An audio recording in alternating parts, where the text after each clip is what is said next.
Matthieu Blazy, the new creative director of Chanel. So Blazy was born in Paris. He grew up with an art specialist father and a historian mother and spent his childhood hanging about auction houses and absorbing the eclectic range. The young Blazy was imaginative, restless, and undisciplined. I was quite wild, therefore I was sent to a kind of priest institution in the middle of nowhere in France. By 15, it was on to a military school in England. A not unpleasant experience. The more boundaries you have, the more freedom you can find in the small things, Blazy says. This is similar to Coco Chanel in some ways.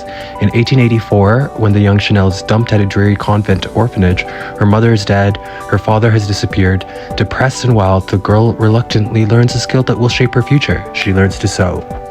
As a teenager, he becomes absorbed in fashion as he returns to Paris, making an international group of friends at school. And they pore over fashion magazines like The Face or Paris Vogue. But one Christmas gift from his parents, a book by Richard Avedon, The American West, hooks him in the world of fashion. Blazy enrolled at Le Cambre, the design academy in Brussels. The system was almost like Bauhaus, he says. You had a fashion course, but you also learned about music, art, semiology, semantics. You absorbed a lot.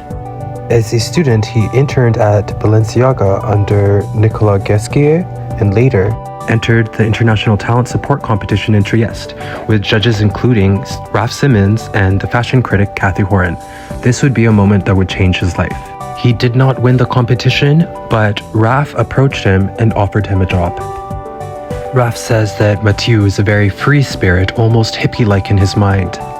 He is very daring, and he's not afraid to show something quite experimental, working in a fast, generative way where the word no isn't disheartening. Raf Simons says that Matthieu Blazy was collegial and would always work effectively with a team, actually preferring to work in a non-hierarchical way. This is similar to the way that Carl would work in his studios, allowing for the influence of his petit main, of the models and muses around him, and of course Virginie. One of Blazy's new colleagues on the team was Peter Mullier, now Blazy's longtime partner and the creative director of Alaya. When you look at Raf's collections after he arrived, he says, they became pattern-wise much more complicated, much more intricate, and that's because of him. The couple co-collect art and vintage garments, all periods, all sorts of pieces, many of which they've used for inspiration. During the 2010s, Mullier remained as Simons' deputy while Blazy made an industry tour.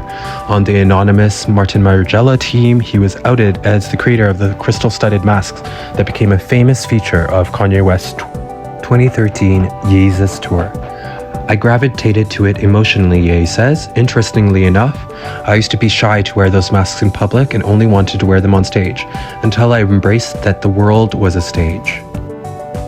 At Phoebe Philo Celine, Blazy worked not on the main lines but on the pre-collections, the better to experience commercial pressure. And Blazy would maintain his relationship with Raf Simons, not only their personal relationship as friends, but their dogs would turn out to be best friends. John, Matthieu Blazy's dog, is the dog that's featured in this video. I love animals so much, so I couldn't resist, and it turns out that Matthieu Blazy's dog here and Peter Mullier's dog here, John, is best friends with Raf Simons' dog. Actually, John taught Raf Simons' dog how to swim. That's too cute. Matthieu Blazy is quite familiar with corporate stakes, being that they all moved to New York to participate in revamping Calvin Klein, the behemoth American label where they would churn out collections. In 2018, tensions between Simons and the brand's corporate leaders brought the project to a sudden halt, and Blazy and Mullier, who had been excited by the notion of making interesting, ambitious fashion for a mass audience, left not merely disappointed but creatively demoralized. Blazy took time off to join Sterling Ruby and his wife Melanie Schiff on their new fashion project in Los Angeles, helping to contribute to the development of that project. Sterling Ruby is the contemporary artist that collaborated with Raf and his team on the Dior couture collections, eventually returning to the fashion fold as the creative director of Bottega Veneta. Following the the departure of his colleague Daniel Lee, he took over the position of creative director with two things in mind: keeping one foot in tradition and one in open-ended experimentation, an artist's path toward the new. Matthieu Blazy says, "When I took over the job, I sat with the team, designers, but also people at the company for 20 years, and asked ourselves a simple question.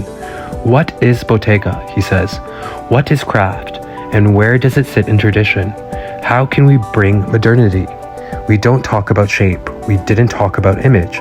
It was the feeling of the brand. Knowing where you started," he thought, "and you could go anywhere."